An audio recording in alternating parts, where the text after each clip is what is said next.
9.3 Asking questions about the mean of a population.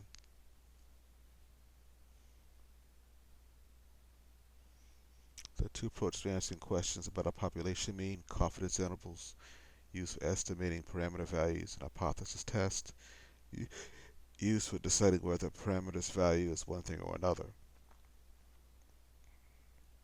These are the same methods introduced in previous chapters for population proportions, but modified to work with population means. So we're just building on what we already know. Confidence interval provides a range of plausible values for the population mean along with a measure of uncertainty in our estimate. Uh, it's a measure of uncertainty in our estimate. Uh, the higher the level of confidence, the better our estimate is. When they use confidence intervals, whenever you are estimating the value of a proportion parameter on the basis of a random sample, do not use confidence intervals if there's no uncertainty in your estimate. If you have data for the entire population, you need to find a confidence interval. Since the population parameter is known, there's no need to estimate it. So if you know what the mean, then you don't have to estimate if you already know what the population parameter is.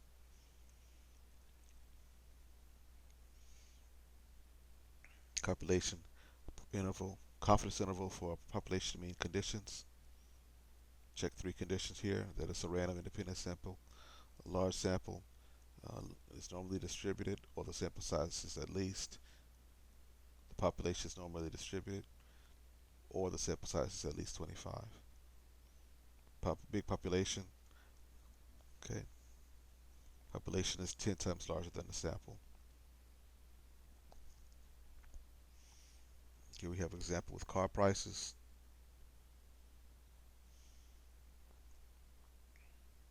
The starting population is the number 16,610 example parameter or statistic. Okay, so they did a sample mean here of 16,000. Sample standard deviation of 2736. The 95% confidence interval is this right given here. Verify the conditions for a valid confidence interval I'm at. Okay.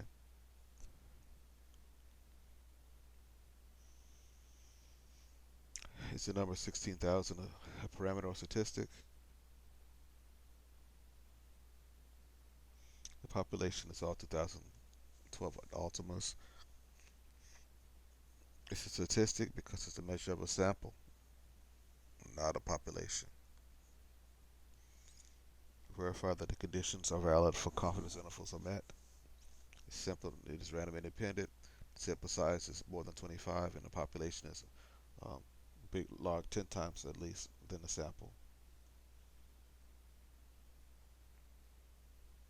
The confidence level is a measure of how well the method used to produce the confidence interval performs. For example, a 95% confidence interval means that if we were to take many random samples of the same size to the same population, we would expect 95% of them to be uh, would work, contain the population parameter. They'd fall into their interval, confidence interval, and 5 of them would be wrong, not fall into that population parameter. So here they give formulas here for calculating the uh, confidence interval. The estimator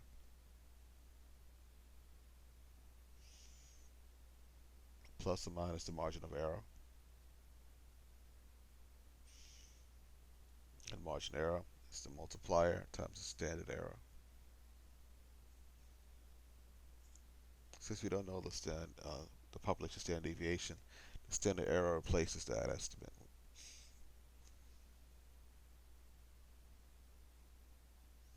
So one sample t interval here. So the mean plus or minus the margin of error, and there's a margin of error is the t statistic times standard error here.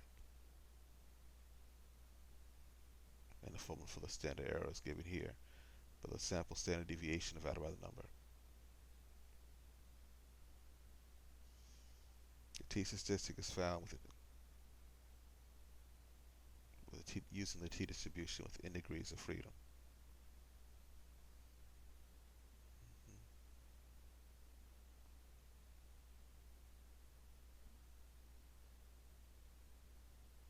So to find the T-sample, one sample T interval, you need a mean, you need a sample standard deviation, you need a sample size there.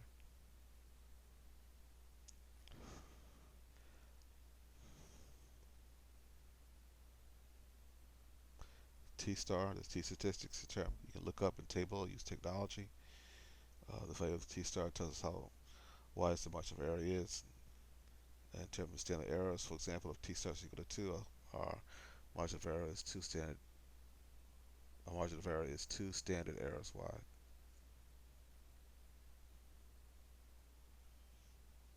Okay. You can find it from a table, but most tables stop at 35 or 40, so it's best to use technology to find the T statistic here. So here's an example. Data on the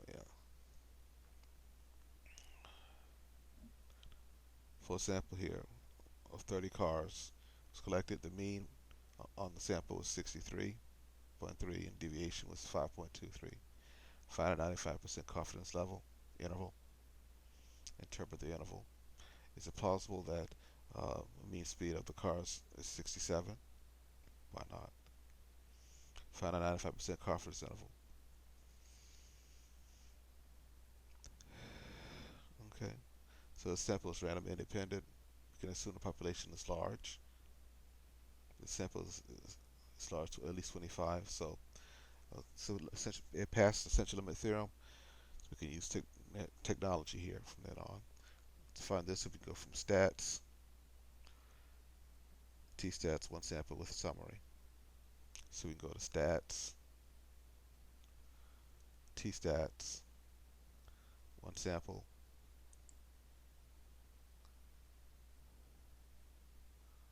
Let's do it again.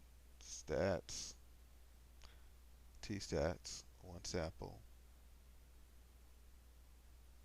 with summary. Okay.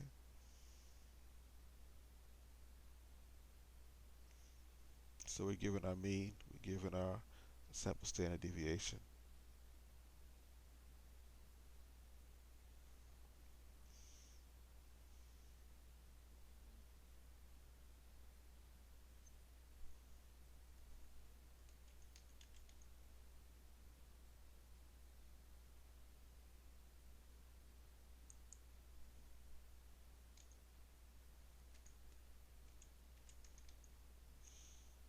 The sample size is 30. We're doing a confidence interval for 95.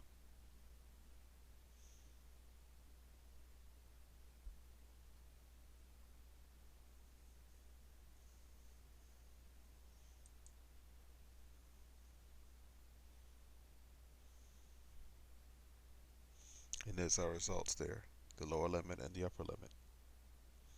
And it gives us our confidence level there. Okay.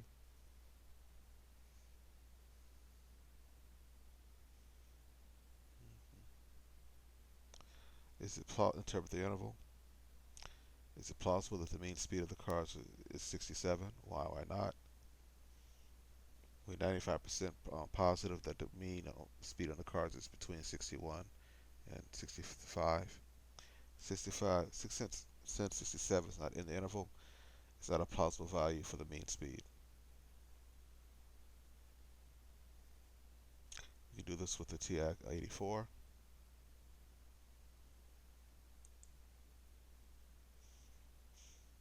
So we can hit stats, go to test,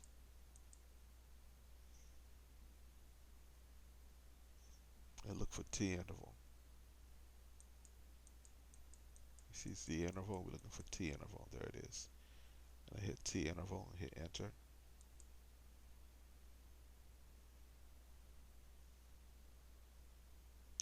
Okay, if you have data in the data, if you have stats in the stats. So we have stats here. So I'll go hit stats and hit enter. Okay.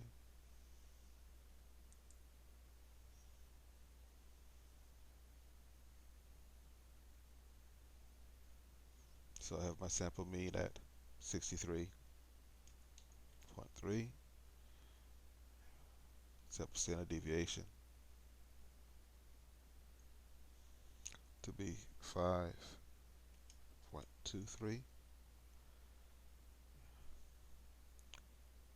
Number in the set.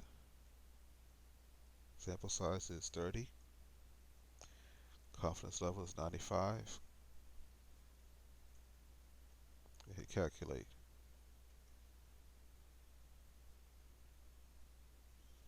And then we get our interval there. 95% confidence level there. And they're pretty close.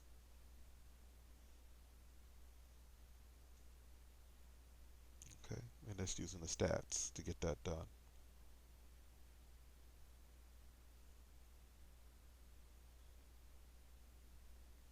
Another one here, random sample of 35 college students asked how that many movies they had seen the previous month. The sample mean was 4.14 and deviation of 10.02 to a 90% confidence interval. Okay. If we use the data to construct 95% confidence interval, would it be wider or narrower than the 90%? Will the effect be of taking a larger sample on the width of the interval? Okay. So did they do this with StatCrunch?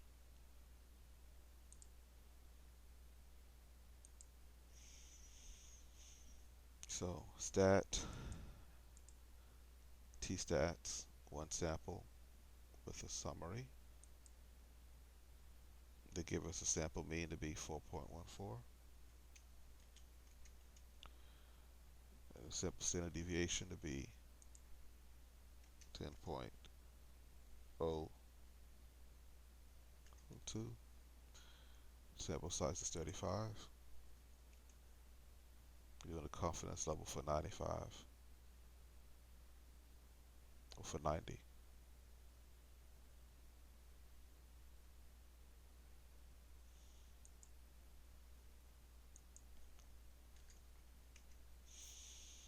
We hit compute. And there's our data. There's a lower limit and an upper limit.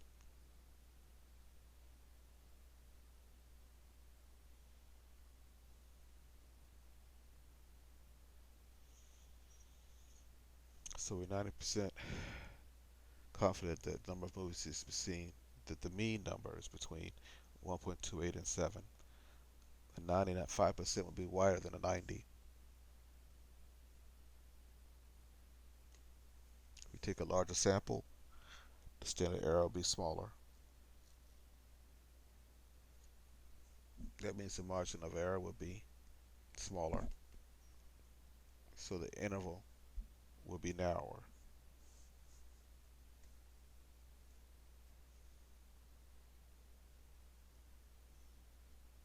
And that's the end of 9.3.